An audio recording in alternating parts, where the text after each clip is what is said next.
সুপ্রভাত, কেমন আছো তোমরা সবাই? ত্রিপুরা থেকে আমি বান্টি নতুন আরও একটি ব্লগে তোমাদের সবাইকে জানাই অনেক অনেক ভালোবাসা। আজ হলো বুধবার আর এখন ঘড়িতে ঠিক 8:10 মতো বাজে।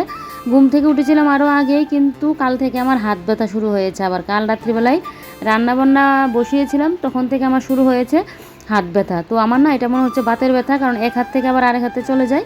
তো যাক, কালকে কোনো ব্লগ শ্যুট করা হয়নি। কালকে একটু গিয়েছিলাম আগরতলায়। তো এদিকে আগরতলা থেকে আসার সময় ওই আদিবাসীরা তো মানে বড় মোড়ের সাইড দিয়ে বাজার নিয়ে বসে, মানে সেই সাইড দিয়ে কিছু মানে কয়েকজন মিলে কিন্তু দোকান নিয়ে বসে। তো এখান থেকে দেখো কাঁঠালের বীজ কিনে নিয়ে আসলাম, আর নিয়ে আসলাম তোমার লটকন। তো এগুলো তোমাদেরকে পরে দেখাচ্ছি লটকনগুলো।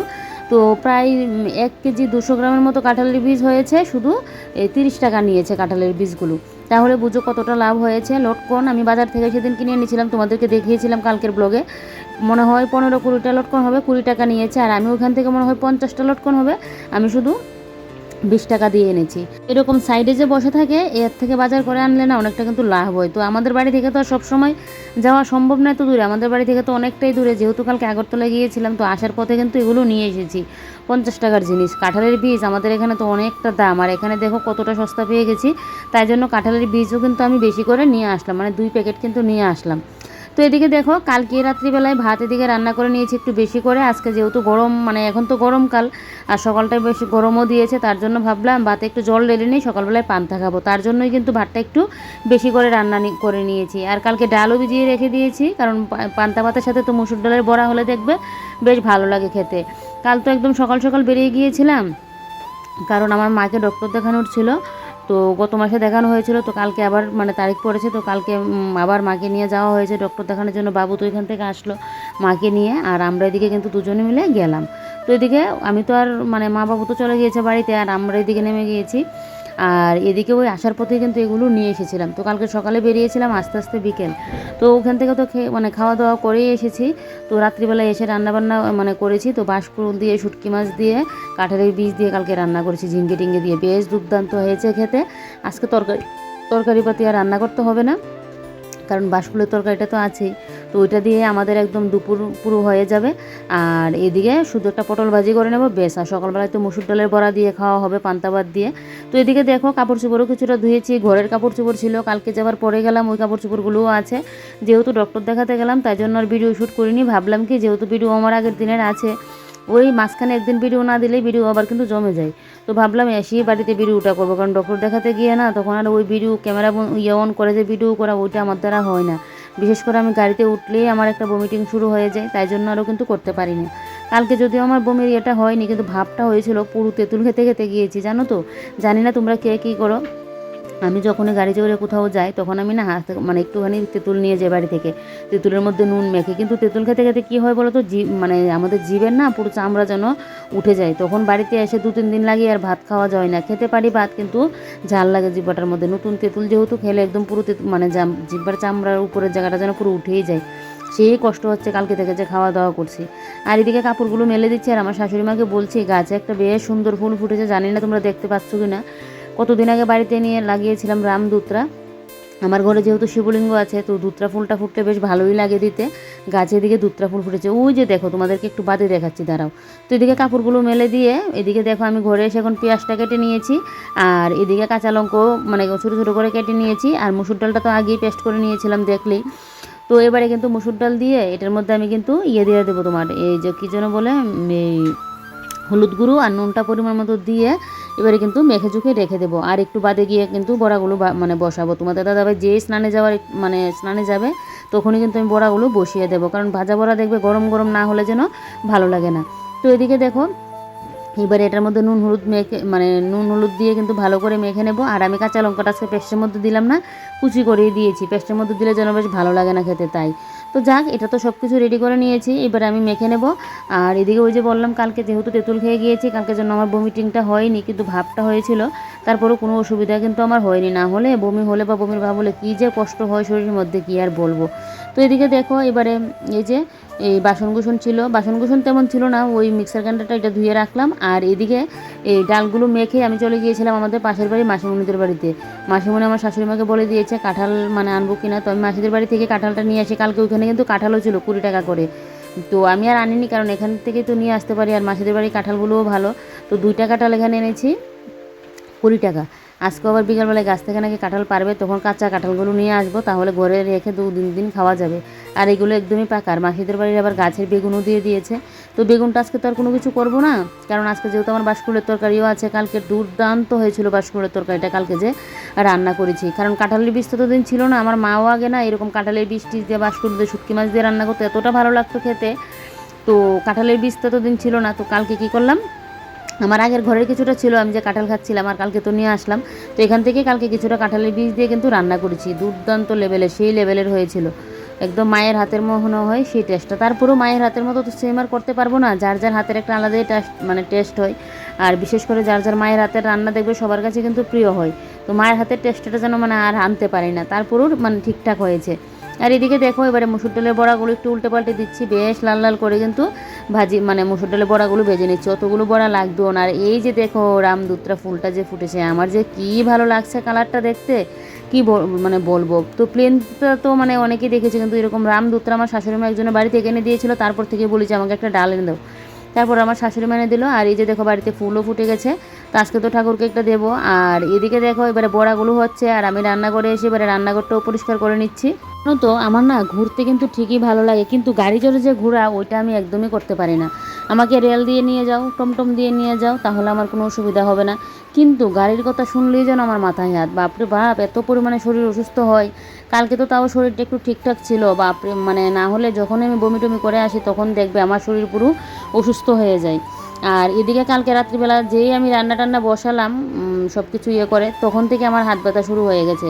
তা আমারটা মনে হয় বাতের ব্যথা, কারণ এক হাত থেকে দেখে আবার আরেক হাতে চলে গিয়েছিল। আর সকালে উঠে ওই যে রাতে থেকে শুরু হয়েছে একটা হাতে, আরেকটা হাতে এসেও কমে গেছে। আরেকটা হাত থেকে তো সকাল থেকে অনবরত শুধু এই হাতটা ব্যথাই করছে। তারপরেও সকালের দিকে বেশি ছিল, এখন দেখি একটু একটু কম, তাই জন্য কিন্তু কাজগুলো করছি, না হলে তো করতেই পারতাম না। বা হাতের মধ্যে ব্যথাটা হচ্ছিল, বাতের ব্যথা হলেই না এরকমটা হয়। আর এদিকে ফিল্টারটাও পরিষ্কার করে নিচ্ছি, যেহেতু মোটরের জল ইউজ করি, আমাদের ফিল্টারটা না এই কদিন বাদে বাদে পরিষ্কার করতে হয়, না হলে একদম কার্বনগুলোর উপর একদম পুরো পড়ে থাকে। এগুলো যদি না পরিষ্কার করে দিই জলটা ঠিকঠাক পড়তে চায় না। আর আমি যদি জল ভরাতে গিয়ে দেখি ঠিকঠাক ফিল্টার দিয়ে জল না পড়ে, আমার মাথা পুরো গরম হয়ে যায়। তো তাই জন্য ফিল্টারটা কালকেই করতাম, কালকে তো বাড়িতে ছিলাম না, তাই জন্য কিন্তু করিনি। আর তোমাদের দাদাভাই তো দেখেই আমাকে বকাঝকা করছে, কেন আমি ফিল্টার এখন পরিষ্কার করছি, এখন হাত ব্যথা আরও বেড়ে যাবে।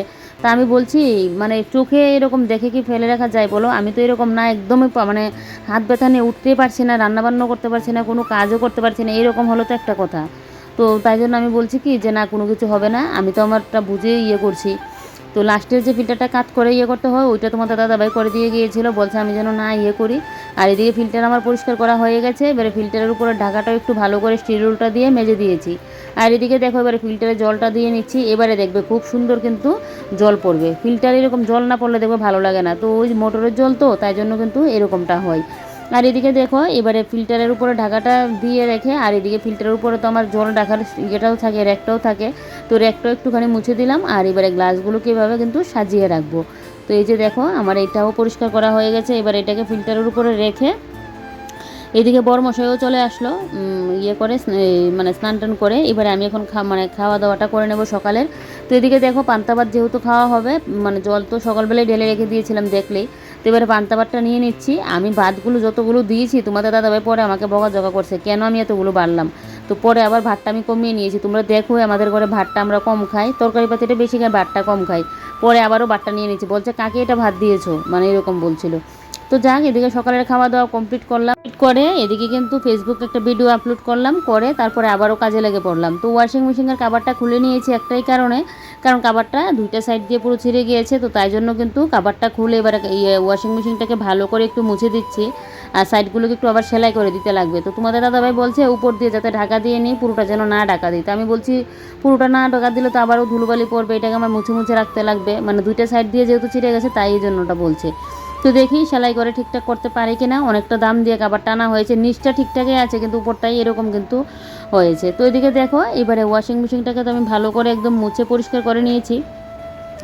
আর এদিকে এবারে ঘরটা ঝাড় দিয়ে নেব। তো রান্নাঘরের কাজকর্ম আমার কমপ্লিট, এবারে ঘরটা ঝাড় দিয়ে নিলেই আমার রান্নাঘরের সব কাজকর্ম শেষ। আর খাওয়া দাওয়ার পালাও তো হয়ে গেছে, সকাল সকাল পান্তা ভাত খেয়েছি। জানো তো গরমের মধ্যে পান্তা ভাত খেলে না শরীর দেখবে ঠান্ডা কিন্তু থাকে, শরীর মন মাথা সব কিছু ঠান্ডা থাকে। আর এদিকে রান্নাঘরের পাপুসগুলোকে একটু ভালো করে ঝেড়ে নিচ্ছি, হাত দিয়ে না অত করে ঝাড়তে পারি না, আর যেহেতু আমার ওই হাতটা ব্যথা করছে অত জোরও দিতে পারছি না, তাই জন্য এটার মধ্যে দিয়ে না আমি ইয়েটাকে কিন্তু ভালো করে ঝেড়ে নিচ্ছি। আর এই পাপোশটা যে এটার মধ্যে ঝাড়তে গেলেই সুবিধা হয়, এটার মধ্যে যে ভিতরে মানে ধুলোবালিগুলো ঢুকে থাকে এগুলো তো আর এমনিতে ঝাড়া দিলে পড়ে না, তো ওইভাবে একটু ঝেড়ে দিলে বেশ সুবিধা হয়। আমি এমনিতেই ঘরের মধ্যে ঝাড়ুটা দিয়ে বাড়ি দিয়ে ফেলে দিই, তো কোনো কোনো সময় যদি দেখি অনেক দিন হয়ে গেছে এভাবে ঝাড়া হচ্ছে না, পরে কিন্তু আবার এভাবেও কিন্তু আমি ঝাড়ি। তো এটাকে এবারে ঘরে নিয়ে জায়গা মতো রেখে তারপর এদিকে দেখো এই যে ঘরের সামনেটাকে ওইভাবে কিন্তু এখন ঝেড়ে নিচ্ছে। আর দেখো আমার এই সাইডটা দিয়ে তো গাছ রাখা, আমার মনে হয় ওই সাইডটা দিয়েও যদি এভাবে গাছ রাখতে পারতাম তাহলে ঘরের সামনের জায়গাটা বেশ ভালো লাগতো। আমার যদি এরকম বড় একটা বারান্দা থাকতো, আমি বারান্দার মধ্যে কিন্তু খুব সুন্দর করে এরকম গাছ কিন্তু সাজিয়ে রাখতাম। গাছের প্রতি শখ আমার সবসময়, গাছ দিয়ে এরকম সাজিয়ে গুছিয়ে যে রাখা, অনেকে যে ঘরের মধ্যে গাছ রাখে, বারান্দার বেলকনির মধ্যে গাছ দিয়ে সাজিয়ে রাখে, আমার যে কী ভালো লাগে তোমাদেরকে বলে বোঝাতে পারবো না। তো এদিকে রান্নাঘরের কাজকর্ম শেষ করে এবারে চলে আসলাম এই ঘরে এসে এদিকে দেখো বালিশ কভারগুলো লাগিয়ে নিচ্ছি। আর বিছানার চাদর তো পাতাই আছে, বালিশ কভারগুলো খালি চেঞ্জ করে দিয়েছি। কী জন্য বলো তো, তোমাদের দাদাভাই সেদিন মাথায় দিয়ে দিয়েছিল তেল আর চুলে করেছিল এর আগে দিয়ে তোমার রেড কালার, তোমাদের দাদাভাই সবসময় তো চুলে রেড কালারটাই করে, মানে লাল কালারটাই করে। আর যেই না মানে তেল দিয়ে মানে ঘুমিয়েছিল, তারপর কি হয়েছে বলো তো, এই বালিশের কভারের মধ্যে লেগে গেছে, একদম লালচে লালচে, মানে কালারটা যেন কীরকম হয়ে গেছে বালিশের কভারটা। তো তাই জন্য এটাকে সকালবেলায় দেখলেই ধুয়ে দিয়েছি, আর এই কাভারগুলো তাই জন্য আমাকে কিন্তু চেঞ্জ করে দিতে হয়েছে। তো যাক, বালিশ কাভার তো আমার পরানো হয়ে গেছে। আর আমার 2টা টাওয়েল কিনতে লাগবে, ওইগুলো কিন্তু আমার বিয়ের সময় যে বিছানার সাথে যে বালিশ কভার, তারপর বিছানার কভার, তারপর টাওয়েল ওইগুলো দেওয়া হয়, তখনই কিন্তু এগুলো ছিল 2টা বালিশের সাথে 2টা টাওয়েল। তো আমি তো একসাথে রাখি বলে একটা করে টাওয়েল ইউজ করেছি, তো টাওয়েলগুলোর কালারটা একদম নষ্ট হয়ে গেছে, এখন 2টা বালিশের টাওয়েল কিনতে লাগবে আমার সুন্দর দেখে। আর এদিকে দেখো এই যে এবারে আমি ড্রেসিং টেবিলটা একটু মুছে দিচ্ছি। কী বলো তো, আমি আমার নিজের শরীরের থেকেও জিনিসপত্রের যত্নটা একটু বেশিই করি, যার জন্য কোনো কিছু একটা কাপড় চোপড়ও কিনি আমার দেখবে বেশ অনেক দিন চলে যায় এটা দিয়ে, সহজে যেন আমার এটা নষ্ট হতে চায় না। কোনো কোনো সময় তো এরকম হয় এটার চলটাই যেন শেষ হয়ে যায়, মানে আমি ইউজ করি না, আস্তে আস্তে ধীরে ঘরে রেখে দিই, তারপর আস্তে ধীরে করে ইউজ করি, তাই জন্য এরকম কিন্তু হয়ে থাকে। যা নিয়ে আমার বরের কত বকাঝকা খাই, জিনিসপত্র এনে এরকমই যত্ন করি, জিনিসপত্র চলে উঠে যায়, এতটা যত্ন করি। তো এদিকে দেখো মডুলার ড্রয়ারটা মুছে এবার এদিকে গডরেজটাও কিন্তু আমি মুছে নিয়েছি, নিয়ে এদিকে আমি এখন কিন্তু ফুল স্ট্যান্ডটাকে মুছে দিচ্ছি। এটা এখন পেছনের রুমে রাখি, এটার প্রতি আগে খুব মায়া ছিল, খুব ভালো লাগতো, এখন আর এটার প্রতি আমার কোনো মায়া নেই। দেখতেও কীরকম লাগে, ফেলে দেবো, তাই জন্য আর ফেলে দিই না। 2টা আমার স্ট্যান্ড আগে ছিল, ফুল আরও ছিল, অর্ধেক ফুল তো ফেলেই দিয়েছি, এগুলো এখন আর আমার ভালো লাগে না। তো যাক, এটাকে ভালো করে মুছে দিয়ে পেছনের রুমে নিয়ে রাখলাম, যেহেতু ঘরে আছে সব জিনিসই তো আমার পরিষ্কার পরিচ্ছন্ন করে রাখতে লাগবে। তো ওইগুলো পরিষ্কার করে এদিকে দেখো এবারে ঘরটা ঝাড় দিয়ে এটাও ঝাড় দিয়ে নেব। তো আগে ওই পেছনটা ঝাড় দিলাম, পেছনের মানে সাইডটা ঝাড় দিয়ে তারপর এদিকে দেখো এবারে সামনের জায়গাটা ঝাড় দিয়ে নিচ্ছি। আজকে আর কিন্তু আমি ঘর দৌড় মানে মুছবো না, যেহেতু কালকে মুছেছিলাম, তাই জন্য আজকে কিন্তু আর আমি ঘর দৌড় মুছবো না।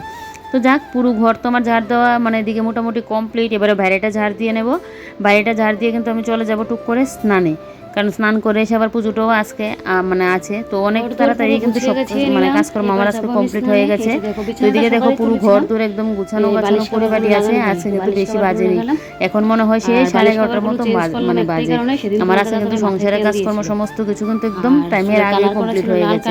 আজকে তো রান্না করে তেমন চাপ ছিল না রান্না বান্নার, তাই জন্য কিন্তু এগুলো ধুয়ে দিয়েছি। এই এটা হয়েছে, না হলে তো রান্না বান্না যদি মানে চাপ থাকে, কাটাকুটি থাকে, রান্না বান্না করতে হয়, বেশ অনেকটা সময়ও কিন্তু লাগে।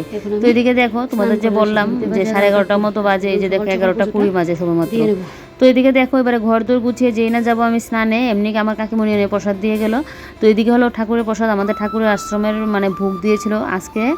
আমার জায়ের মেয়েকে মুখে ভাত দেওয়া হয়েছে, মানে নিয়মের ভাতটা দেওয়া হয়েছে আনুষ্ঠানিকভাবে, যে সবাইকে নিয়ে করা, এটা কদিন বাদে করবে, বিশেষ একটা অসুবিধা হবে বলে মানে আগে কিন্তু খাওয়ানো হয়ে গেছে। আজকেও একটা অন্নপ্রাশনের ডেট আছে। এদিকে পায়েসটা দিয়ে ওকে মুখে খাওয়ানো হয়েছিল, মানে মানে মুখে যে ভাতটা হয় এটা পায়েসেই দিয়েছিল। তারপর এদিকে দেখো আমাদের চতুর্ণাশ্রমের দিকে আবার ভোগ মানে লাগিয়েছিল কাকিমণিরই, তো এদিকে আবার একটা ভোগও দিয়ে গেল। তো প্রসাদগুলো এখন মানে ডেকে রাখছি, আর আমি ওদিকে স্নান করে আসি, স্নান করে এসে তারপর গিয়ে তো প্রসাদটা খাবো। আর ভোগ প্রসাদ খেতে তো আমার খুবই ভালো লাগে, মানে আনুষ্ঠানিকভাবে যে সবাইকে নিয়ে করা, এটা কদিন বাদেই করবে, মানে কিছু একটা মানে সমস্যার কারণে কিন্তু মানে এটা আজকে মানে নিয়মের এটা কিন্তু আজকে করে নিয়েছে। তো যাক, ওইখানেও গিয়েছিলাম, তো আমি মোবাইলটা আর নিয়ে নিই, তাই জন্য আর ভিডিও শ্যুট করতে পারিনি। মানে মুখে যে ওকে দেওয়া হয়েছিল মুখে প্রসাদটা, এটা, তারপর ওকে যে স্নান করানো হয়েছিল হলুদ দিয়ে, তো ওইটাও আর কিন্তু আমি ভিডিও শ্যুট করে আনতে পারিনি। আমি বললাম তো ঠিকই, কিন্তু ওই যে মোবাইলটা নিয়ে নিই, তাই জন্য আর ক্যাপচারও করা হয়নি ভিডিওটা। তো যাক, যখন আবার আনুষ্ঠানিকভাবে হবে সেটা তো তোমাদের সাথে অবশ্যই শেয়ার করব, সবাই মিলে যখন এটা করবে। তো এদিকে দেখো, এবারে অঝরে পড়ছে বৃষ্টি, আর আমি এদিকে বৃষ্টির আগেই স্নান করে নিয়েছিলাম, পুজো দেওয়া আমার কমপ্লিট। এবার আমি বাসনটা কিন্তু আর ধুতে পারবো না, যেহেতু বাইরে বৃষ্টি পড়ছে, আর মাথায় দিয়েছিলাম কালকে তেল। আগরতলা থেকে এসে তো একদম ভালো করে শ্যাম্পু করে স্নানটা করেছি, কারণ এত পরিমাণে ধুলোবালি। আর আমি যখনই কোথাও যাই, একবার তো সকালে স্নান টান করে পুজো টুজো দিয়ে গেলাম, আবারও এসে কিন্তু আমি স্নান করেছি, তখন কিন্তু মাথায় শ্যাম্পু করে স্নানটা করলাম, তারপর আবারও রাত্রিবেলায় মাথায় তেল দিয়ে দিয়েছি, যদি ঘুমটা না হয় তাই।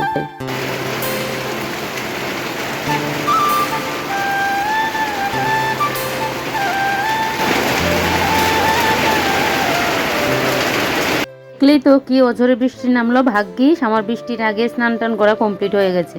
তো এদিকে দেখো, এবারে দুপুরের ভাতটা বসিয়ে দিচ্ছি। আজকে যেহেতু পান্তা খাওয়া হয়েছে সকালবেলায়, তাই জন্য আর ভাতটা করিনি। তো এখানে কিন্তু ভাত বসিয়ে দিয়েছি বলছি, মানে ভাতটা বসিয়ে দিচ্ছি। এখন একটু লেট করে করছি, একবারে রাত্রিবেলার জন্য কিন্তু একবারে ভাতটা রান্না করে নিচ্ছি, কারণ এখন আবার একটুখানি রান্না করব, আবার রাতের জন্য রান্না করব। এমনি তো চালটা বেশি একটা দেইনি, কম করেই দিয়েছিলাম, যেহেতু আবার এদিকে ঘরে ভোগও আছে তাই। তো এদিকে দেখো, এবারে এই যে এদিকে এখন ওই যে সকালের কাপড় চোপড়গুলো যা যা শুকিয়ে গেছে, এগুলো এবার গুছিয়ে গুছিয়ে রাখছি। আর এদিকে তোমার করেছি, তোমাদের দাদাভাইয়ের প্যান্টটা শুধু শুকায়নি, তো এটা খাটের স্ট্যান্ডে মেলে রাখলাম, আর বাদ বাকি কাপড়গুলো এখন কিন্তু গুছিয়ে গুছিয়ে রাখবো। আমার যখনই কাপড় আমি ধুয়ে দিই না, তখন কতক্ষণে আমি কাপড়গুলো গুছিয়ে রাখবো, যতক্ষণে না গুছায় আমার যেন ঘরের দিকে তাকালে যেন ভালো লাগে না, কারণ ওই যে কাপড় চোপড়ে টাল পরে থাকলে দেখবে গুছানো ঘরও যেন মানে গুছানো লাগে, এরকম মনে হয়। তো তাই জন্য কতক্ষণে কাপড়গুলো মানে গুছাবো। আর এই কুর্তিটা পরে বেশ ভালোই লেগেছে, এই কুর্তিটা আমার নতুন নেওয়া হয়েছে সেদিন, তো তোমাদের সাথে আর শেয়ার করা হয়নি, মানে 2-3 দিন হয়েছে তোমাদের দাদাভাই নিয়ে আসলো। তো তারপর সেলাইটা তো আমার ঘরেই করে নিতে পারি, করে নিয়েছি। আর তো কুর্তিটা পরে নিলাম, মানে কালকে পরে গিয়েছিলাম, বেশ ভালো কুর্তিটা জানো তো, পরে একটা যেন মানে বেশ মজা লেগেছে পরে। অনেক কাপড় দেখবে, সব কাপড় কিন্তু পরে মানে শান্তি পাওয়া যায় না, তো একটু মানে ভালো কাপড়টা হলে, সুতির কাপড় টাপড় হলে দেখবে, তারপর ওই আরেকটা যেন কী কাপড় বলে, ওই কাপড়ের কুর্তিগুলো হলে কিন্তু পরে একটা ভালো আরাম পাওয়া যায়। তো এদিকে দেখো, এবারে সমস্ত কাপড় চোপড় গুছিয়ে নিচ্ছি, আর বাদ বাকি ওইগুলো প্রত্যেক দিন পরার কাপড় চোপড় এগুলো আমি আলনার মধ্যে নিয়ে কিন্তু গুছিয়ে রাখবো। আর এই গেঞ্জিটা তোলা গেঞ্জি তোমাদের দাদাভাইয়ের, তো ওইটাকেও তুলে রাখছি। তো তোমাদের দাদাভাইয়ের তো তুলা কি, ও দেখবে তুলে রাখলেও কোনো কোনো সময় আবার নামিয়ে পড়েনি। আর আমি হলো গিয়ে আমার এগুলো মানে কোথাও যাওয়ার জন্য আলাদা করে ড্রেস থাকতে লাগবে, আর সবসময় যে পরে যাবো এগুলো আলাদা রাখবো, তোমাদের দাদাভাইয়ের এরকম না। তো যাক, এগুলো তুলে রাখবো। আর এদিকে দেখো, এবার আমার এই উলনা না, এগুলোকে স্টোল না কি যেন বলে স্টোল না, আর একটা যেন কী বলছে, আমার ঠিক খেয়াল নেই। তো এটাও করেছিলাম সেদিন বাজারে যখন গিয়েছিলাম, নিয়েছিলাম। তো এটাও গুছিয়ে নিয়েছি, কারণ ধোয়া হয়েছিল। আর এদিকে এই ড্রেসটা আমার গুছাতে গিয়ে দেখি ড্রেসটার একটা সাইড দিয়ে সেলাইটা পুরো ছুটে গেছে। তো মেশিন ঘরে থাকার একটাই ভালো দিক হলো কি বলো তো, কারণ কাজটা শিখাতে, এখন তো শিখা আমার কমপ্লিট হয়নি, শিখাতে কি হচ্ছে, নিজের কাজগুলো তো নিজে করতে পারছি, না হলে এটা নিয়ে আমাকে আবার সেলাইয়ের দিদির কাছে যেতে লাগতো। তো যাক, সেলাই মানে এখন ঘরেই আমি সেলাইটা করে নেব। তার আগে দিকে দেখছি প্রেশার কুকারে দিচ্ছে এখন সিটি, তো ভাবলাম যে প্রেশার কুকারটা অফ মানে গ্যাসটা অফ করে আমি যাই। আর আমার তো 2টা সিটি বা 3টা সিটি দিলে, আমি ভালো করে দিলে 2টা সিটি দিলে আমি গ্যাস অফ করে দিই, আর যদি ভালো করে সিটিটা না দিই তাহলে আমি কিন্তু 3টা সিটি দেওয়াই, তাহলে গিয়ে ভাতটা আমার ঠিকঠাক হয়। তো এদিকে ভাতটা হয়ে গেছে, এবারে গ্যাসটা অফ করে চলে আসলাম মেশিনে। ওই যে দেখলেই কাপড়ের এই জায়গাটা সেলাইটা ছুটে গেল, তো এবারে এটাকে কিন্তু আমি এখন সেলাই করে নেব। ওই যে বললাম, ঘরে মেশিন থাকাতে একটাই সুবিধা হয়েছে, যখন তখন নিজের মন চাইলে যে কোনো জিনিস কিন্তু সেলাই করে নেওয়া যায়। আর আমাদের এখানে কিন্তু এখনও বৃষ্টি পড়ছে, তো এখন এটা সেলাই করে তারপর একটুখানি রেস্ট করব। আর তোমাদের দাদাভাই তো আস্তে আস্তে সেই আবার 3:30 4টা, তারপর গিয়ে খাওয়া দাওয়া করব। আজকে তো ভিডিও শেয়ার করে দিয়েছি, তোমাদের সাথে ভিডিও পোস্ট করে দিয়েছি। কালকে যে ভিডিও মানে পোস্ট করব, সেই ভিডিও এখন এডিটিং করতে বসতে লাগবে। এখন রেস্ট বলতে কি, আর ভিডিও এডিটিং নিয়ে বসতে লাগবে, কারণ ভিডিও এডিটিং আমার হয়নি। তো এখন যদি ভিডিও এডিটিং না করে রাখি, সন্ধ্যাবেলা এবার সেলাইয়ের ক্লাস আছে, তখন আবার ভিডিও তোমাদের সাথে আমি শেয়ার করতে পারবো না। তো এডিটিং করে রাখলে এটা তো আবার ভিডিও আপলোড করতে লাগবে, তাই। তো যাই হোক, চলো এটা আমি এখন সেলাই করে নিই, বেশি একটা জায়গা নেই, একটুখানি জায়গা, এটা এখনই হয়ে যাবে। আজকের ব্লগটা এখানে শেষ করি। তোমরা সবাই ভালো থেকো, সুস্থ থেকো, সাবধানে থেকো। ভিডিওটা ভালো লাগলে লাইক কমেন্ট আর শেয়ার করতে ভুলো না। নতুন আরও একটি ব্লগে দেখা হচ্ছে কালকে আবারও। সবাই ভালো থেকো, সাবধানে থেকো, বাই বাই। আর এই যে দেখো, সুতো কাটার এটা সেদিন আমার সেলাই দিদিকে দিয়ে কিন্তু আনিয়েছিলাম, 40 টাকা নিয়েছে। এটা খুব ভালো, অনেকটা ধার জানো তো, সেলাই করতে গেলে যে কত কিছু